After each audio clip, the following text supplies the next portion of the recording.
Hey everybody, welcome to the channel. I'm Cindy Daychuk with Queen Bee Creations, and we are working today on a real life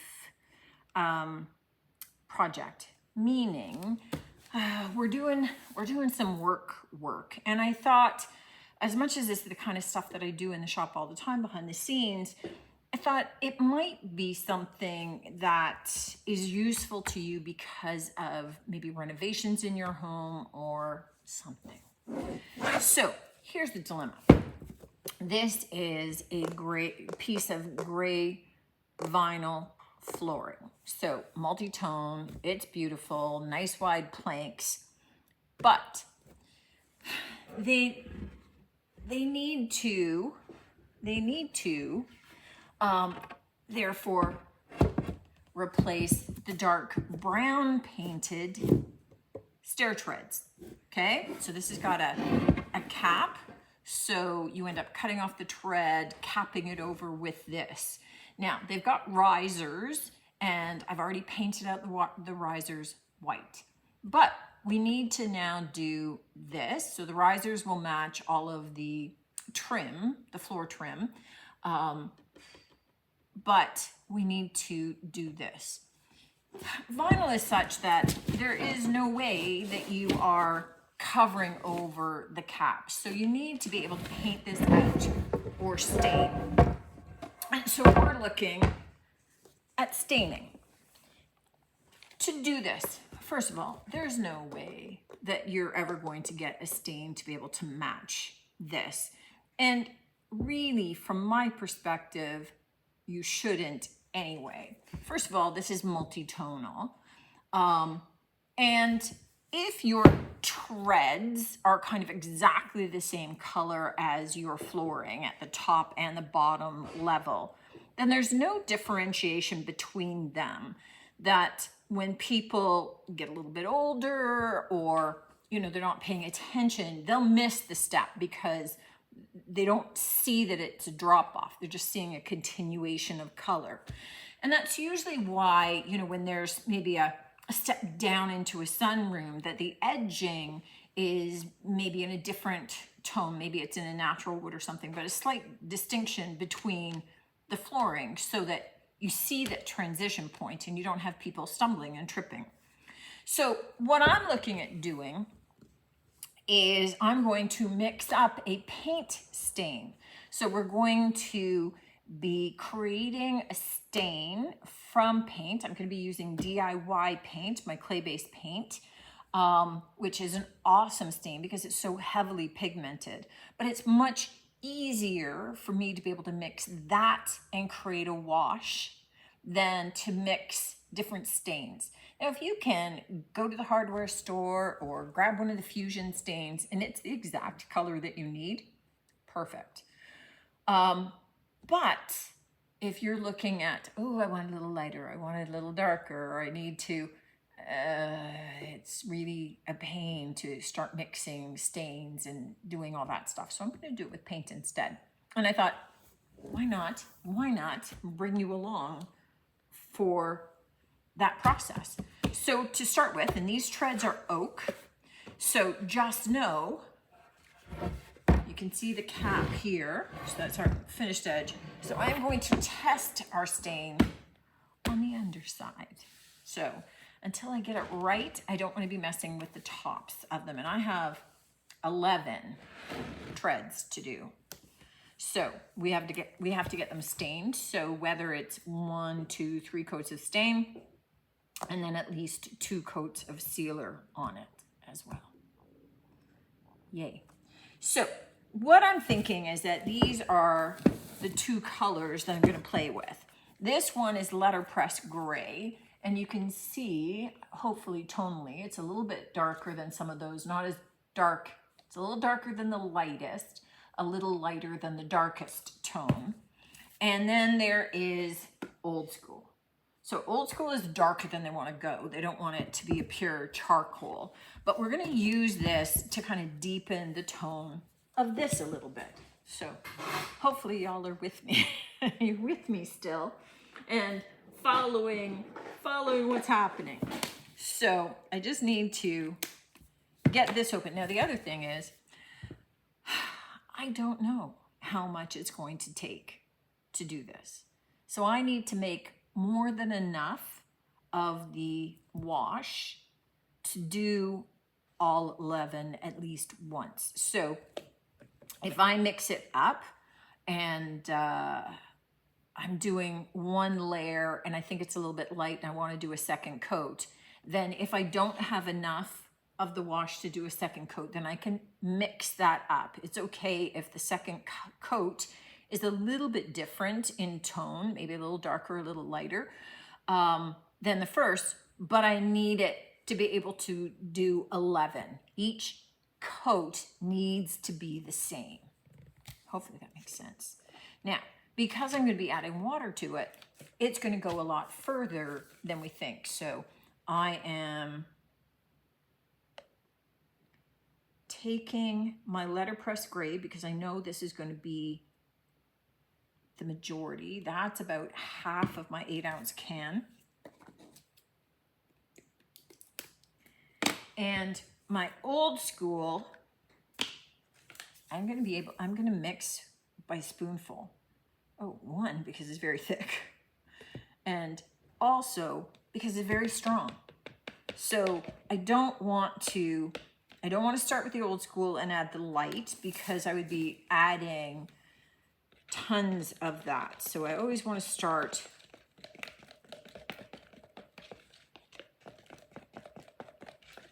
with the darker color.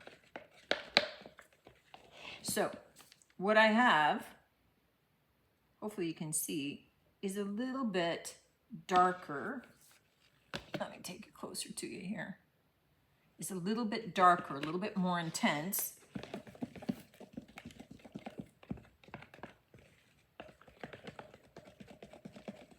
Than what I had. And I'm looking at this paint, and if I did 50% wash, it's up to here.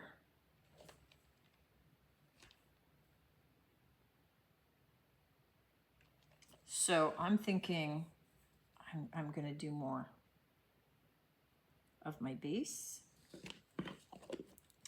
And I'm going to add another spoonful of this. So you can see how little of the old school that we need to be able to add a little bit more to this. Now, once I get it onto the wood, it's going to dry lighter than when I seal it. So it's going to be, how does it look?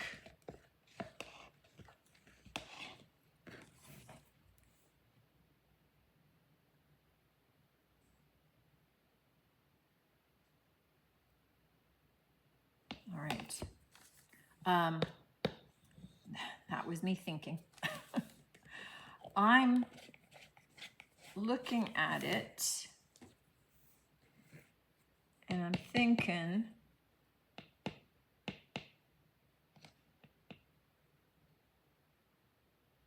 that may be okay. So what I want to do then, put these lids on, is add, okay, let me just see how much paint I've got in here. Let me go grab a marker, and what I want to do is mark off how much paint I have and then how much water at 50%, and then I'll do a test swipe and we'll see.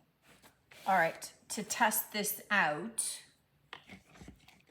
I've got 50% water, so half and half of water, and I'm just gonna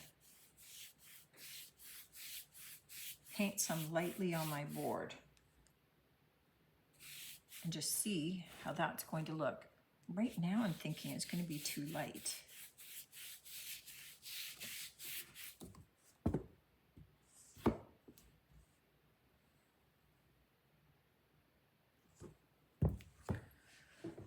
Okay, so here's my next trial. I'm dipping my brush in a bunch of water and then just doing old school.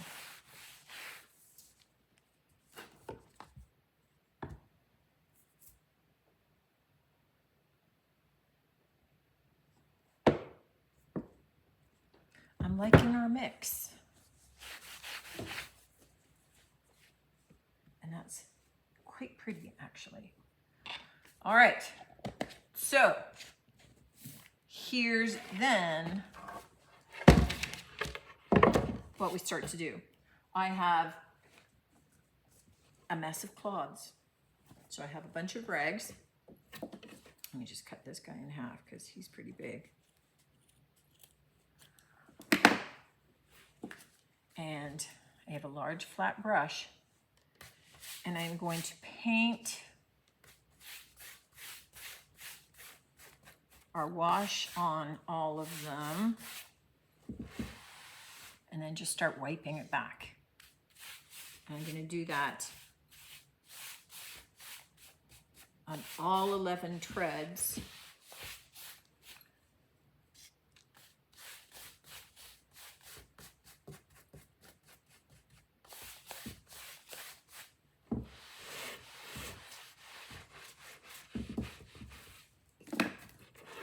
And look at how that looks. Look at the grain in there. Now I'm thinking I might want that darker, so I'm thinking this might be a good under stain, and that we might then do a little bit of really watered down old school over top. So we'll see how that goes. But right now, that's working for me. So let me get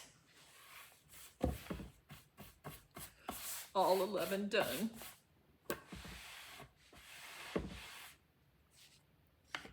And then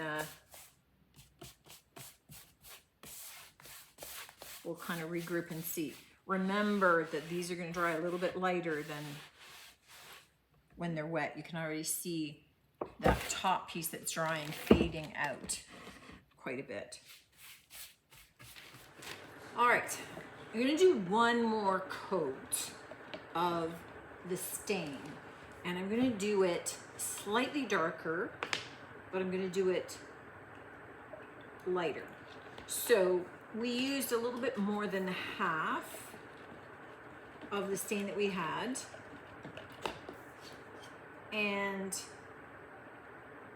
so all that I'm doing is I'm adding some of the dark old school to it. There we go. And I'm going to add more than half of the volume in water. So we want to have a slightly lighter stain. There you go, a little bit more. And that will be more than enough to cover. So this was our original gray. You can see the look. So we're gonna add this darker stain over top, and we're gonna wipe it back. So we're layering on, and you can see then that this becomes this color, probably closest to it when we seal. And that's what we're looking at, just slightly darker, but with lots of the wood grain still showing, so it's not a paint. This is the little sample behind the board piece that's got the two layers of my stain on it. And what I want to do is just put a little bit of top coat on to be able to see. You can see, look at the color change, right? So hard to be able to judge without looking at the sample as to what that finished color is going to look like. And that becomes really important, and why you need to do that, so that when I compare them, that's looking very much like it's got the contrast that I was after. Let me get it so there's no glare. So we still got lots of wood grain showing from those paint stains. Doesn't look like it beforehand, but lots of the wood grain showing, and still in gray tones to match the flooring, but we've got enough contrast there. All right, we've elected to go forward with this, and I would just want to get a whole different perspective when it's big. I'm using matte Tough Coat by Fusion for this. We don't want a super shiny surface, but look at how that color pops. That DIY dries so much lighter that you really need to do those tests to be able to get an idea of what it's going to look like. And look how that just brings out that color. Now, the flooring, as much as it's a gray floor, it does have elements of kind of a taupey brown in it. And leaving this kind of as translucent as we did allows some of that actual oak flooring, that natural wood, to come through, which gives us a little bit of that taupe look without trying to do it with our, just a little back and forthing here. Now I'm gonna do 3 coats of tough coat on this, so I'm getting one on beforehand, but I wanted to give you a look at what this looks like then, right? Let me hold this. And really what we're looking at is you're gonna have the flooring and then the step down. So you can see what I said about, I want it to be a deeper color so that you can see, oh, I'm stepping down. I didn't want it to be as light as this because then it all blends together and it's easy to miss that there's a step. But it definitely picks up those same tones, the same colors, and that's what becomes important. I mean, unless you're looking at doing a real different artsy finish, you know, you want, I don't know, hot pink stair treads or something, then you're staying kind of in that same color family and getting it to play off on each other. But you know, you can keep playing with the color washes and doing more layers, but at some point you then get so many layers that it's not a stain anymore. It's just so many thin layers of washes that it's become an opaque paint, and then you lose all of that natural graining, and it's so beautiful. We definitely wanted to keep that. A little bit different of a project video today because it's not like there's a big finished home decor element to be able to share with you, but it was very practical from the standpoint of, I know I reference often that DIY paint is heavily pigmented, you can use it as a wood stain, but you more often see me using it just as washes on decor pieces. This was a very practical application. We've got the open raw wood. You can use it as a paint stain on any wood project if you want to, which means the whole range of DIY colors, along with whatever color you can mix, can be used as a wood stain.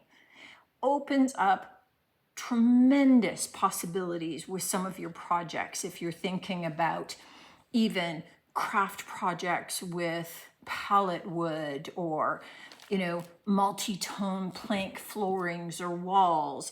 For this, it was so much easier to be able to get kind of the color and the look that we were after for those stair treads than if we were messing around with a bunch of stains. And sometimes you just need to think a little bit outside of the box. Paint is very versatile, and being able to use it as a stain on something like this, where we want to still have a lot of the opacity, a lot of the translucency, we don't want it to be too opaque. We just are able to dilute it.